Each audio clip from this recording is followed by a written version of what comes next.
Crocheting 101, a complete beginner's course for absolute beginner crocheters, created by Aaron from ABR Creations. Chapter 2, the slip knot, yarn over, and the chain stitch.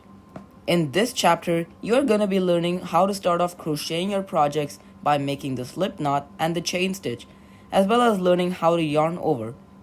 Let's start off by learning the slip knot.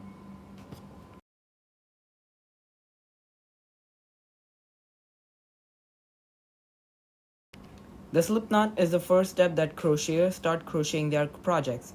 By making a slip knot, you can adjust the loop according to your hook size by pulling on one end, but when you pull on the other end, nothing happens.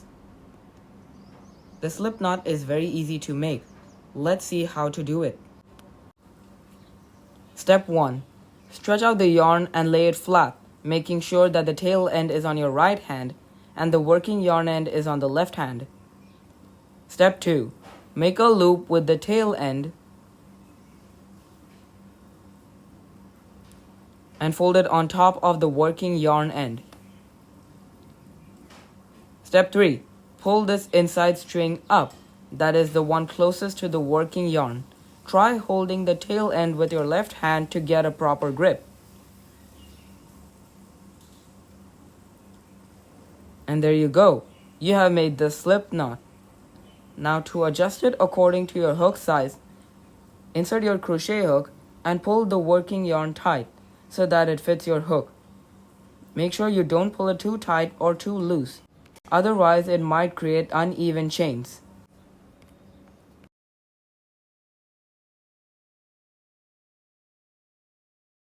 Now let's see how to yarn over. Yarn over is a phrase or term that indicates how to get the yarn on the hook. Yarning over is done by just yarning over, by putting the yarn around the hook. Make sure that you grab the yarn from the back and not from the front.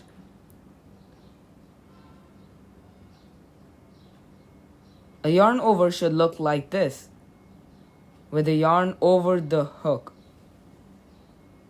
It should not look like this, otherwise it might create uneven stitches and can be difficult to insert the hook into the stitches. This is called the yarn under. We won't be using this technique for any of the upcoming lessons, but for now, we will just focus on the yarn over.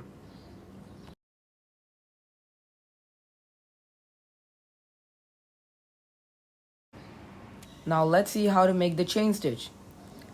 The chain stitch or chain stitches, marked with the abbreviation CH or CHS, might not be used a lot when crocheting, but it is a must to learn the stitch. When working in the row, it might be used a lot for creating the base chains because of working stitches into the chain itself. When working in the round, you might only need it at the end of the round, and most of the stitches will be made up of single crochets, half double crochets, etc. Let's see how to do it. Make sure that your crochet hook is in the slip knot for this to work. Using your middle finger and thumb to pinch the slip knot, yarn over and pull it through the loop on the hook. And that is all you need to make the chain. To make more chains, just continue yarning over and pulling the yarn through the loop in your hook. Make sure that you don't let the chains turn around, otherwise it might be difficult to find the chains. To make sure this doesn't happen, pinch the chains, making sure that you don't pinch it too tight. This will give you an even more comfortable grip and will stop the chains from turning.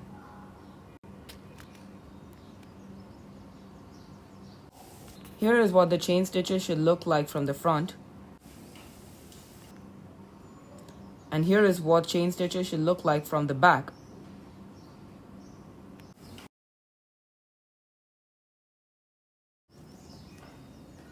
For your first task, let's start off by chaining 11.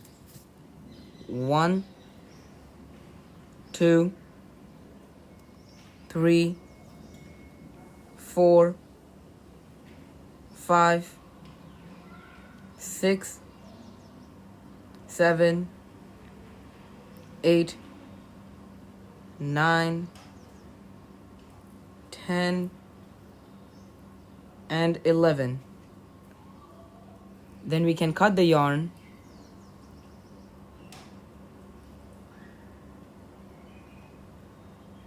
and pull through. When you're creating chains, some of them might look big and some of them might look small.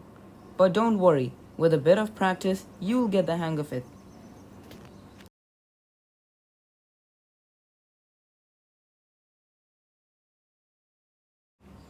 Thank you so much for watching. If you enjoyed this lesson, please consider subscribing to my channel and please like this video at the end of this tutorial. If you are ready for chapter 3, click here now or the link in the description below. Thanks so much for watching and get creative.